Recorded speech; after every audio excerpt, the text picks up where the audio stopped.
returns under GST.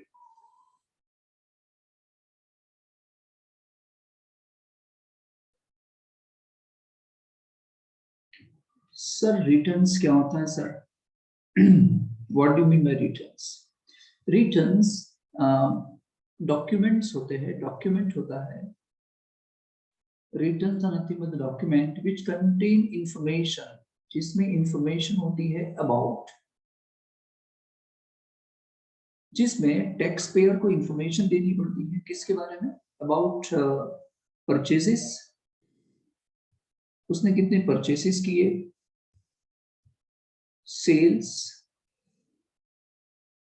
Sales हुआ होगा तो आउटपुट जीएसटी होगा। अगर परचेजेस किए गए होंगे तो इनपुट जीएसटी भी होगा। And ITC input tax credit कितना होगा एंड टैक्स का पेमेंट कितना होगा, वो कितना अफेक्टेड होगा, वो सब दिखाना होता है रिटर्न्स के अंदर। तो रिटर्न्स इसके अंदर इंफॉर्मेशन आपको दिखानी होती है कि आपने पिछले महीने में मतलब कुछ लोगों को मंथली रिटर्न फाइल करना पड़ता है। अभी इतना समझो ना, आपको इंफॉर्मेशन देनी होती है परचेस के बारे में, सेल्स के बारे में, आउटपुट जीएसटी के बारे में एंड इनपुट जीएसटी के बारे में। ठीक है, इस रिटर्न को आपको ऑनलाइन ही भरना होता है। आप जीएसटीएन के पोर्टल पे जाके कर सकते हो ये काम। ठीक है ना, www.gst.government.in पोर्टल पे जाके आप काम कर सकते हो। ठीक है, जितने भी रेगुलर टैक्स पेयर है, जितने भी रेगुलर टैक्स पेयर होते हैं, उनको क्या करना होता है? उनको मंथली रिटर्न फाइल करना होता है, मंथली। एंड एक बार करना होता है साल में, एन्युअली।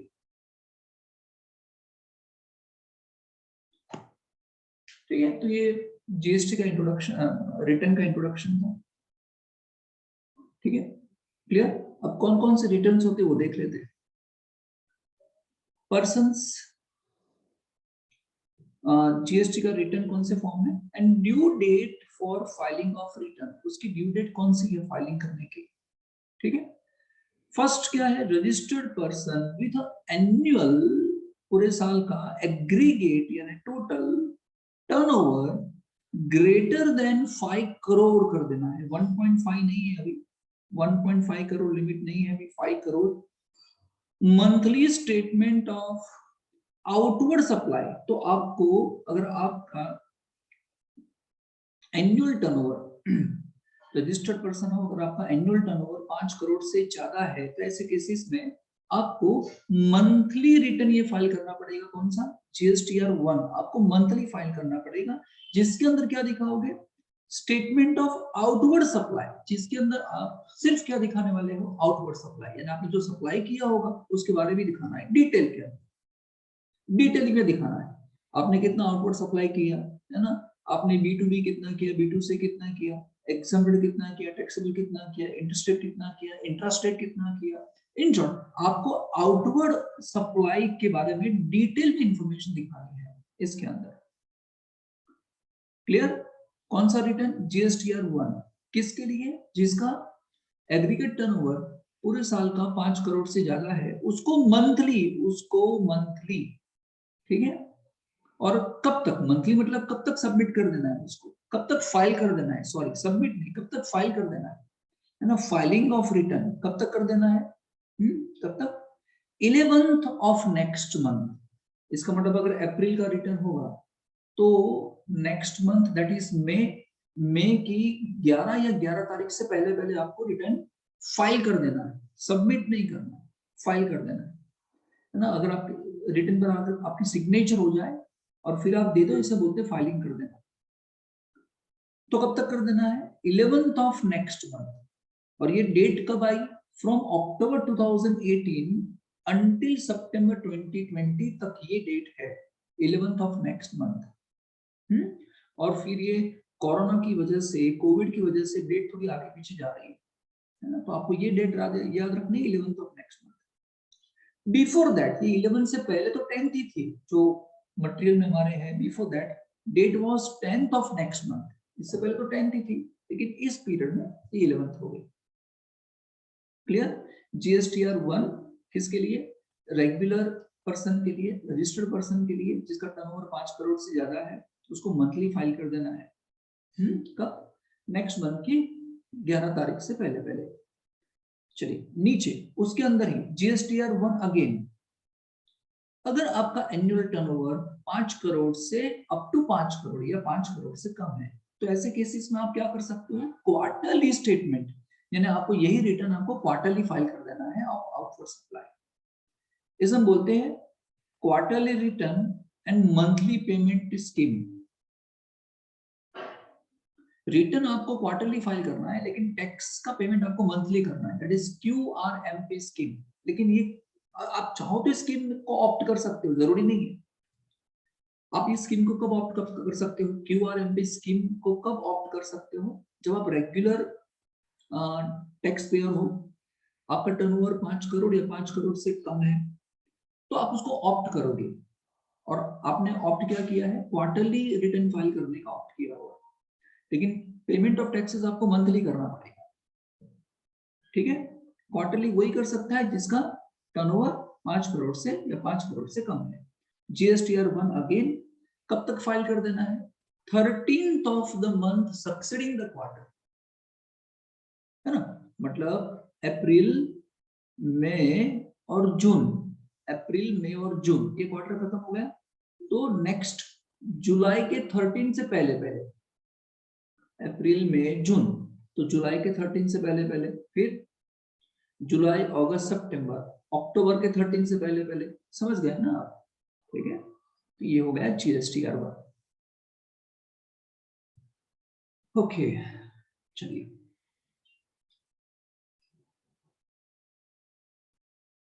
इसके बाद है, नेक्स्ट है GSTR 1 के बाद GSTR 3B, ये वाला रिटर्न है GSTR 3B। सर GSTR 1 के बाद 3B, तो 2 and 3 किधर गया? GSTR 2 and GSTR 3 इन दोनों रिटर्न को सस्पेंड कर दिया है। ठीक है, चलिए अब GSTR 3B किसके लिए है?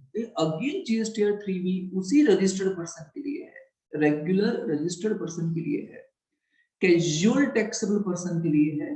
मंथली रिटर्न फाइल करना है ये भी for a normal tax payer, regular tax payer, normal tax payer को ये रिटर्न फाइल करना है। GSTR 3B 20th of next month, 20th of next month, मतलब नेक्स्ट मंथ की 20 या 20 तारीख से पहले पहले। जनरली GSTR 3B में होता क्या है, इसके अंदर बहुत ही समरी फॉर्म में लिखा होता है, बहुत ही समराइज फॉर्म में दिखाना होता है आपको कि टोटल आउटवर्ड सप्लाई कितना है आपका, आउटवर्ड सप्लाई कितना है टोटल, फिर इनवर्ड कितना था, इनवर्ड सप्लाई कितना है, और कितना टैक्स पेमेंट अफेक्टेड होगा वो आपको दिखाना होता है। टैक्स पेमेंट अफेक्टेड बहुत ही समरी में दिखाना होता है। GSTR 1 में आपको आउटवर्ड सप्लाई के बारे में बोलना है और पूरा डिटेल बता देना है आउटवर्ड सप्लाई के बारे में। ठीक है, 3B में क्या करना है आपको? आउटवर्ड सप्लाई के बारे में बोलना है लेकिन समरी में, है ना, आपको टोटल बता देना है। इनवर्ड सप्लाई के बारे में बोलना है लेकिन टोटल बता देना है, और कितना टैक्स अफेक्टेड होगा ये बता देना है। आपको ख्याल रखना पड़ेगा जब 3B बनाओ, तो आपको ख्याल रखना पड़ेगा, किस बात का ख्याल रखना पड़ेगा आपको? के यहाँ पे भी आउटवर्ड सप्लाई है ना, और यहाँ पे भी आउटवर्ड सप्लाई था, दोनों जगह पे आउटवर्ड सप्लाई है, तो ये दोनों फिगर मैच करनी चाहिए, है ना, ख्याल रखना है वहां पे। ठीक है, कोई डाउट नहीं? तो कितने रिटर्न हो गए? एक तो हो गया GSTR 1, GSTR 3B। नाउ अच्छा, इसकी भी डेट कौन सी? 20th of next month, 20th of next month. इसका मतलब क्या? अगर अप्रैल महीने का रिटर्न होगा तो कब? मई की मई की 20 तारीख से पहले पहले आपको ये रिटर्न फाइल कर देना है ना। इसका मतलब आप मई में फाइल करोगे तो आप इंफॉर्मेशन को किसके दिखाने वाले हैं, अप्रैल के दिखाने वाले हैं।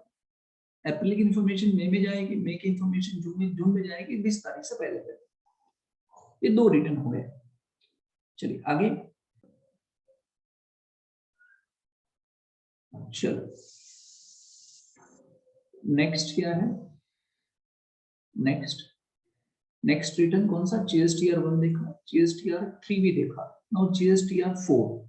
जीएसटीआर 4 किसके लिए है sir, registered person paying tax under composition scheme, ऐसे पर्सन, एक्से टैक्सेबल पर्सन जिसने कंपोजिशन स्कीम को ऑप्ट किया था, है ना, कंपोजिशन स्कीम को ऑप्ट किया था, वैसे लोगों को जीएसटीआर 4 फाइल करना है। कब फाइल करना है, 30th of the next financial year, है ना, ये मंथली नहीं है, ये क्वार्टरली नहीं है, कब करना है, 30th April of the next financial year.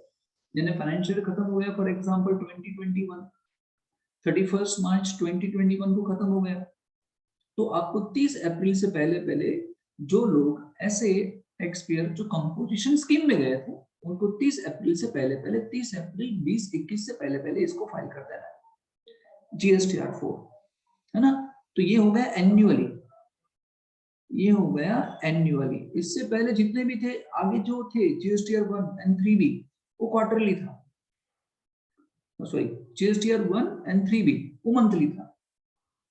चलिए नेक्स्ट है जीएसटीआर 5 किसके लिए sir, registered non-resident taxable person, non-resident foreign taxable person, non-resident foreign taxable person के लिए जीएसटीआर 5 है। कब फाइल करना है उसको, 20th of the next month, next month की 20 तारीख से पहले पहले उसको फाइल कर देना है, ठीक है। नेक्स्ट है, चलिए नेक्स्ट है इनपुट सर्विस डिस्ट्रीब्यूटर, ऐसे लोग जो इनपुट सर्विस डिस्ट्रीब्यूटर है, ऐसे लोग को जीएसटीआर 6 फाइल करना होता है, कब, 30th of the next month. ये तो समझ चुके होंगे सर, ये इनपुट सर्विस डिस्ट्रीब्यूटर क्या होता है सर, ये समझाओ। देखो फॉर एग्जांपल से समझते हैं। फॉर एग्जांपल एक कंपनी है जिसका नाम है XYZ लिमिटेड कंपनी है, जिसकी हेड ऑफिस गुजरात में है। इसकी 3 ब्रांच है, branch 1, branch 2 and branch 3। For example 3 branch है, वो अलग अलग स्टेट में है। तो मान लो ये स्टेट 1 हो गया, ये स्टेट 2 हो गया, कोई भी स्टेट का नाम दे दो, महाराष्ट्र दे दो, कलकत्ता दे दो, कुछ भी दे दो, ठीक है।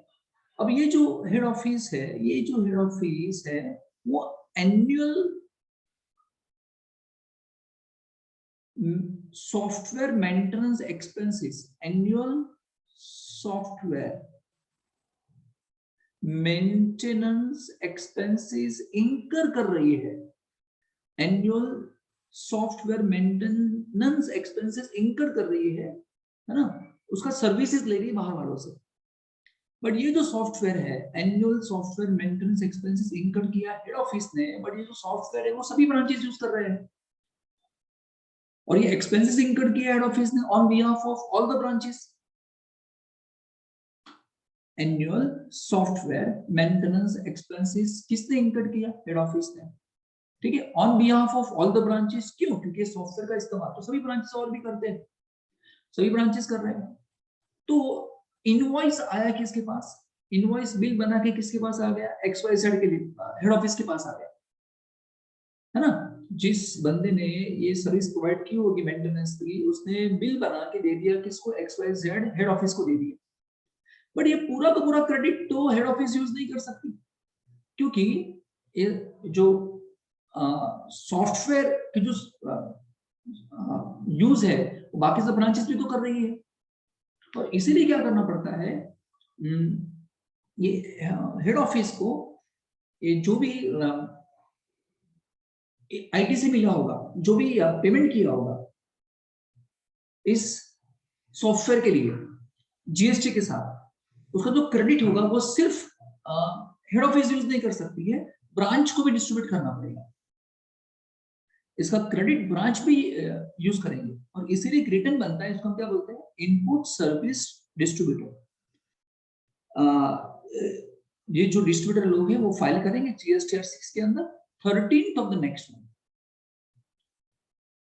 ओके, चलिए नेक्स्ट है, नेक्स्ट है OIDAR services supplier, supplying services from a place outside India to unregistered person, to unregistered person, registered person deducting tax. Okay, in short, OIDAR supplier के लिए है GSTR 5A। अभी OIDAR सर्विसेज क्या होती है, मैंने आपको एक्सप्लेन किया है टैक्सेबल पर्सन की डेफिनेशन में। टैक्सेबल पर्सन की डेफिनेशन देखोगे वहां पे मालूम चल जाएगा कि ये सर्विसेज क्या है। तो ये सर्विस प्रोवाइडर को जीएसटीआर 5A फाइल करना होता है 20th of the next month. Tax at source, यानी गवर्नमेंट के जो डिपार्टमेंट होते हैं, central government, state government, local authorities, जो टैक्स एट सोर्स काट लेते हैं, है ना, तो उनको फाइल करना पड़ता है जीएसटीआर 7। कब? 10th of the next month. जो ई कॉमर्स ऑपरेटर है, what is e commerce operator? Again मैंने टैक्सेबल पर्सन की डेफिनेशन में एक्सप्लेन किया हुआ है, यहाँ पे एक्सप्लेन करूंगा, थोड़ा लंबा हो जाएगा वीडियो। तो जो ई कॉमर्स ऑपरेटर है ना, तो उनको फाइल करना होता है GSTR 8 10th of the next month. Clear? जरा डेट चेक कर लूं, तो चेंज तो नहीं है ना, सेम है। चलो फिर registered person other than IST, tax deductor, tax collector, casual taxable persons and non-resident taxable persons। यानी रजिस्टर्ड पर्सन जो नॉर्मल टैक्स पेयर उसकी बात करते हैं, उनको एक एनुअल रिटर्न भी फाइल करना होता है, जिसको बोलते हैं जीएसटीआर 9। कब फाइल करना होता है? 31st December of the next financial year. यानी ये जो भी रेगुलर टैक्स पेयर होते हैं, अगर आपको पूछे जो रेगुलर टैक्स पेयर होते हैं उनको तो मंथली फाइल करना पड़ेगा। कौन सा? जीएसटीआर 1 वो फाइल करना पड़ेगा, जिसमें आउटवर्ड सप्लाईज के बारे में डिटेल इंफॉर्मेशन दोगे। फिर जीएसटीआर 3 भी, है ना, एंड फिर ये करना पड़ता है जीएसटीआर 9। इनको ये करना पड़ेगा, ये मंथली करना पड़ेगा, ये मंथली करना पड़ेगा, ये करना पड़ेगा उनको एनुअली।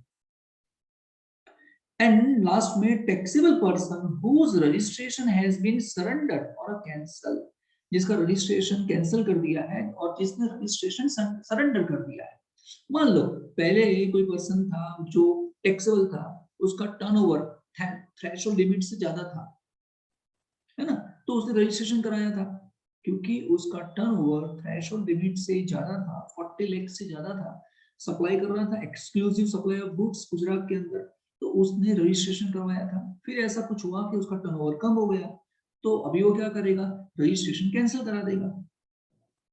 ठीक है, तो ऐसे केसेस में आपको जीएसटीआर 10 देना पड़ेगा। फाइनल रिटर्न बोलते हैं, क्या बोलते हैं? फाइनल, क्योंकि इसके बाद तो आप करने वाले होंगे, रिटर्न फाइल करने वाले होंगे within 3 months of the date of cancellation or date of order of cancellation, है ना।